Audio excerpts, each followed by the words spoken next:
আমায় অনুমতি দিন প্রভু। ইচ্ছেধারী নাগিন রূপ ধারণ করবে তুমি, চেষ্টা করে দেখো।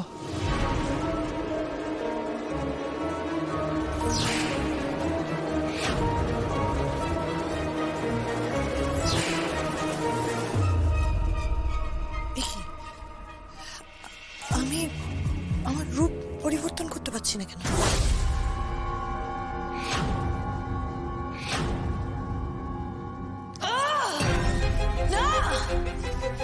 হতে পারে না, কিছুতেই হতে পারে না। আমি কেন নাগিন রূপে আসতে পারছি না? জগতে আর কেউ না জানুক, আপনি জানেন প্রভু যে আমি যে কোনো মুহূর্তে মানুষ থেকে নাগ রূপে পরিণত হতে পারি, কিন্তু আজ আমি কেন হতে পারছি না প্রভু? হারিয়েছ ইচ্ছেধারী নাগিন রূপ ধারণ করার সত্তা তুমি হারিয়েছ।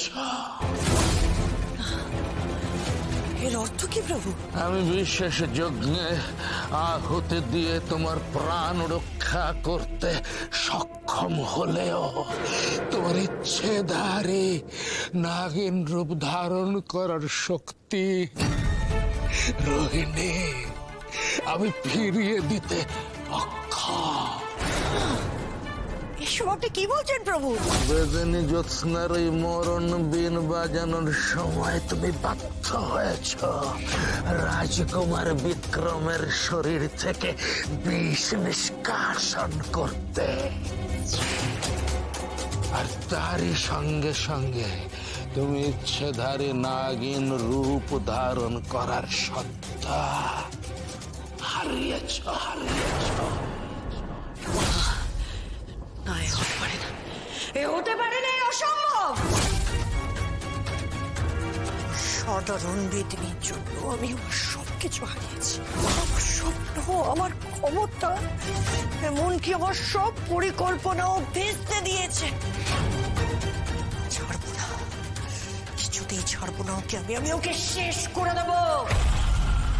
তাকে কি এত সহজে বিনাশ করা সম্ভব রোহিণী?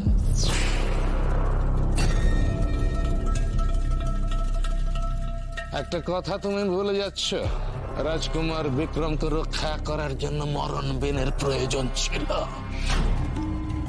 আর ওই মরণ বিন নিজ প্রয়াসে লাভ করেছে কে? ওই বেদিনী। আপনি কি বলছেন প্রভু? তার মানে কৃষ্ণনাগ ওই বেদিনীকে সাহায্য করেছেন? অসম্ভব নয়, কিন্তু একটা প্রশ্ন থেকেই যায়। কি প্রশ্ন? মরণ বিন, ওই মরণ বিন বাজানো তো মা মনসার আশীর্বাদ ধন্য ছাড়া কারোর পক্ষে সম্ভবই নয়। তাহলে ওই সাধারণ বেদিনী কি করে মরণ বিন বাজালো প্রভু? মহারাজ আদিত্য নারায়ণের কন্যা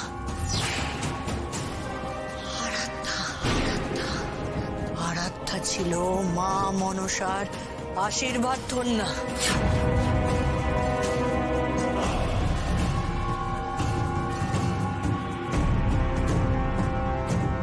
প্রভু, ওই সর্বনাশী বেদিনীর সাথে আরাধ্যার কোনো সম্পর্ক নেই তো?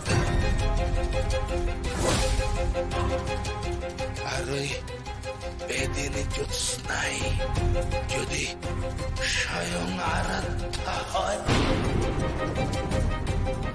না, এ হতে পারে না, রোহিণী, পারে না।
আমাকে এই পথ অতিক্রম করতে হবে।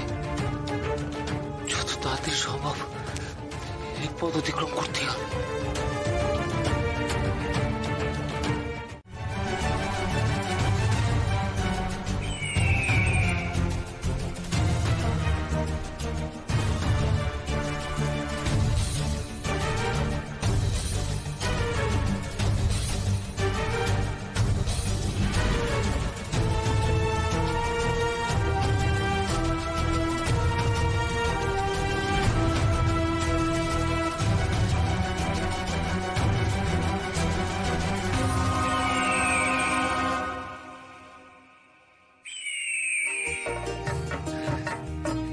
ধন্যবাদ তুফান।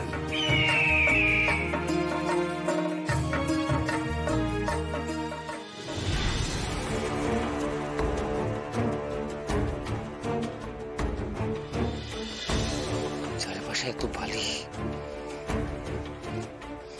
মরুভূমির মাঝে পথ চিনে আমি যাবো কিভাবে? যদি আবার চোরা বালিতে ডুবে যাই?